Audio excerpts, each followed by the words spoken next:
Assalamualaikum dan salam keluarga Malaysia. Anda bersama saya Emran Azmi Rosli dalam Berita Pagi Sabah Rabu 9 Mac 2022. Susulan pengumuman kerajaan berhubung fasa peralihan ke endemik berkuat kuasa 1 April, Jawatankuasa Pengurusan COVID Negeri Sabah akan menunggu SOP kebangsaan diumumkan secara terperinci bagi membolehkan Jawatankuasa berbincang dan membuat penyesuaian mana yang perlu. Menteri Kerajaan Tempatan dan Perumahan Datuk Seri Parlimen Masidi Manjun menerusi kenyataannya memaklumkan bagi pelaksanaannya Sabah mungkin memerlukan sedikit penambahbaikan SOP. Ini kerana Sabah menerima ramai pengunjung dari negara jiran iaitu Filipina dan Indonesia yang memasuki Sabah menggunakan laluan perairan. Menurutnya, Sabah mahu memastikan setiap pelawat antarabangsa yang datang ke Sabah sudah memiliki vaksinasi yang lengkap termasuk dos penggalak. Sementara itu, mengenai perkembangan COVID-19 di Sabah, katanya walaupun kes harian mencatat tren penurunan, bagaimanapun angka itu tidak mencerminkan Sabah berada dalam fasa yang stabil. Semalam, Sabah merekodkan 1,216 kes jangkitan baharu, iaitu penurunan 19 kes berbanding Isnin. Bagaimanapun peratusan jangkitan sporadik masih kekal tinggi, iaitu 64.06% daripada jumlah keseluruhan kes. 3 daerah mencatat kes 3 angka, 19 daerah mencatat kes 2 angka, manakala 3 daerah lagi mencatatkan kes 1 angka. Sementara daerah Kunak dan Tongot tidak merekodkan sebarang kes baharu. Dalam pada itu, Datuk Masidi memaklumkan sebanyak 7 kluster ditamatkan semalam, menjadikan baki kluster yang masih aktif ialah 31. 6 daripadanya adalah kluster institusi pendidikan iaitu kluster Jalan Pertukangan Sandakan, kluster Tertipan Kota Marudu, kluster Lorong Api-Api Kota Kinabalu, kluster Jalan Seri Balung Tawau, kluster Jalan Pendidikan Ranau dan kluster Sungai Batang 10 Sandakan. Satu lagi kluster yang ditamatkan ialah kluster berisiko tinggi iaitu kluster Montenegro di Beaufort. Seterusnya ikuti statistik terkini kes baharu mengikut daerah dan kadar vaksinasi bagi Sabah.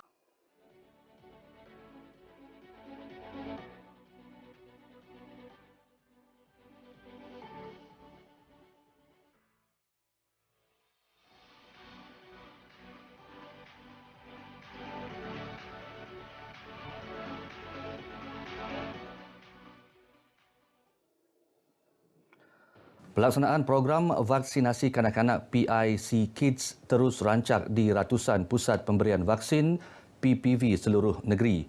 Antara yang menyediakan perkhidmatan pemvaksinan kanak-kanak berumur 5 hingga 11 tahun ialah PPV Yayasan Zuci di Kota Kinabalu.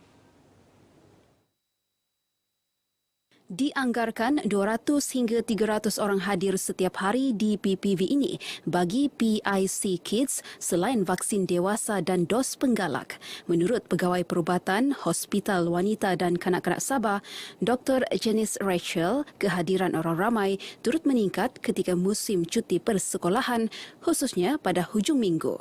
Untuk budak punya vaccination, untuk pediatric vaccination, kita sekarang ada offer Pfizer and also Sinovac lah.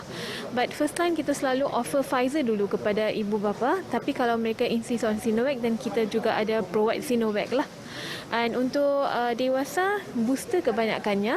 Tetapi ada juga yang masih datang untuk ambil first and second dose. Dr. Janice ditemui RTM di PPV Yayasan Suci Kota Kinabalu. Beliau menasihati ibu bapa yang masih belum membawa anak-anak untuk mendapatkan vaksin agar berbuat demikian bagi melindungi golongan itu daripada jangkitan COVID-19. Usahawan industri kecil dan sederhana IKS di Sabah disaran menjaga kualiti produk masing-masing. Ia bagi memastikan hasil keluaran menepati kehendak pengguna sekaligus berpotensi menembusi pasaran antarabangsa. Pengurus Besar Kristal Handal Sendirian Berhad, iaitu syarikat milik penuh kumpulan Yayasan Sabah KYS, Zaitun Bakri berkata, produk IKS tempatan sememangnya berpotensi tinggi, namun usahawan kurang pengetahuan logistik menyebabkan mereka berdepan kekangan memasarkan produk. Beliau menggesa golongan berkenaan agar mendapatkan khidmat nasihat daripada agensi berkaitan. Produk-produk yang terdapat di Sabah ini kebanyakannya produk-produk kita boleh menembusi pasaran antarabangsa, cuma usahawan-usahawan kita ini mereka tidak tahu cara-caranya. Jadi dengan ada Glopek ini kita bantu.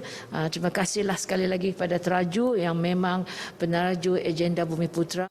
Beliau bercakap kepada RTM selepas majlis perasmian penghantaran pertama produk IKS Sabah ke United Kingdom di Pejabat Program Global Entrepreneur One Stop Centre Glopek, Kota Kinabalu.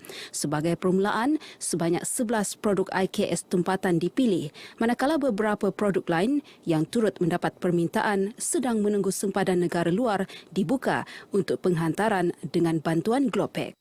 Rakan-rakan strategi di setiap negara yang kita pilih, dan kita juga mendapat bantuan daripada agensi-agensi kerajaan seperti MITI, seperti Matrid yang begitu sangat membantu kita untuk membantu usahawan tempatan itu memasarkan produk made in Sabah ini ke peringkat antarabangsa.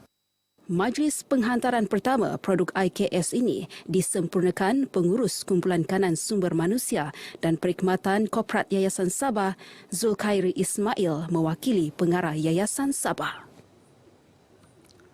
Universiti Malaysia Sabah UMS komited bekerjasama dengan institusi pendidikan lain bagi menjayakan pembangunan mampan ekosistem laut, antaranya melalui platform perkongsian ilmu seperti Persidangan Antarabangsa Sains Marin dan Aquakultur ICOMSA 2022 secara maya yang berlangsung selama 3 hari sehingga esok. Naib Chancellor UMS Profesor Datuk Dr. Taufik Yap Yun Hin berucap dalam persidangan ini berkata ICOMSA bertujuan mencari penyelesaian isu pencemaran marin dan kesihatan lautan, pengeluaran makanan laut Sabah, perubahan iklim serta pemeliharaan biodiversiti marin. Ia dianjurkan Institut Penyelidikan Marin Borneo IPMB UMS bersama Universiti Putra Malaysia UPM dan Universiti Malaysia Sarawak UNIMAS. This platform has an important role in helping create the perfect conditions for ensuring that the ocean, the marine environment, especially in Sabah, continue to receive the necessary attention of researchers, importantly inspire the young people in ocean science. Persidangan disertai wakil institusi berkaitan marin dari 20 negara, antaranya Indonesia, Jepun, Taiwan, China dan Korea. Jentera Unit Pemimpin Pembangunan Masyarakat UPPM disaran membantu pelaksanaan program melibatkan pelbagai agensi kerajaan demi manfaat penduduk setempat. Langkah tersebut secara tidak langsung melancarkan lagi agenda kerajaan untuk rakyat. Pengarah UPPM Sabah, Datuk Mat Bali Musa berkata demikian kepada RTM selepas melancarkan program perkhidmatan mobile kaunter tabung haji di Putatan. Yang terbaiklah kerana kita turun padang dalam kita menyentuh rakyat di kawasan kita ini, dan pada masa sama juga mendedahkan kepada orang kampung, orang ramai. Tabung haji ada kemudahan-kemudahan tertentu tijari ini.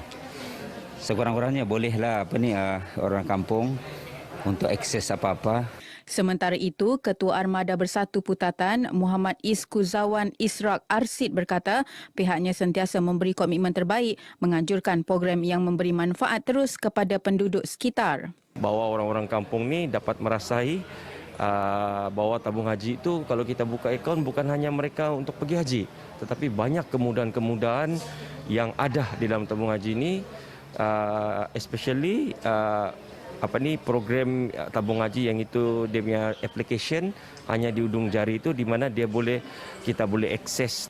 Dalam pada itu, pengurus cawangan tabung haji Kota Kinabalu Abdul Samad Elias Musa Mansur berkata perkhidmatan mobile kaunter bergerak TH bertujuan memudahkan umat Islam berurusan secara terus dengan TH. Sambutan daripada masyarakat, pelbagai masyarakat tentang tabung haji amat memang menggalakkan, alhamdulillah. Dan terutama sekali yang berkaitan dengan pembukaan aplikasi tijari. Maknanya pejabat tabung haji di jari anda. Jadi tuan-tuan boleh buat semakan, bagi simpanan, boleh daftar haji, boleh buat rayuan haji. Antara perkhidmatan yang disediakan dalam program ini termasuklah pembukaan akaun kanak-kanak, perkhidmatan haji, ringkasan akaun dan penyimpanan akaun, kurban tahun semasa, sedekah dan agihan potong gaji. Seramai 113 individu membuka akaun tabung haji dalam program ini. Dua pekerja ladang cedera akibat ditembak individu tidak dikenali dalam insiden di Ladang Fagol, Tongot, Kinabatangan Ahad lepas. Ketua Polis Daerah Kinabatangan, Superintenden Zul Baharin Ismail dalam satu kenyataan berkata, laporan mengenai kejadian diterima Balai Polis Tongot awal pagi Isnin. Siasatan mendapati kejadian berlaku kira-kira pukul 8 malam ketika kedua-dua mangsa sedang melakukan rondaan di ladang berkenaan. Kelibat individu yang melepaskan tembakan bagaimanapun tidak dapat dikenal pasti.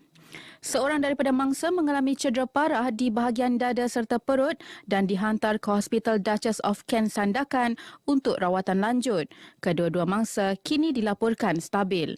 Operasi mengesan suspek kini giat dijalankan dan kes disiasat di bawah Seksyen 37 Akta Senjata Api 1960. Orang awam yang mempunyai maklumat diminta menghubungi Pusat Kawalan Daerah Kinabatangan.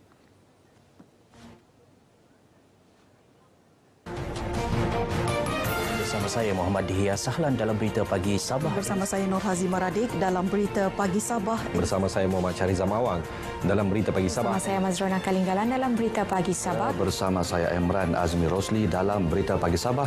Kini bersiaran semula di TV1 7.30 pagi hingga 7.45 pagi. Terus setia bersama Berita RTM.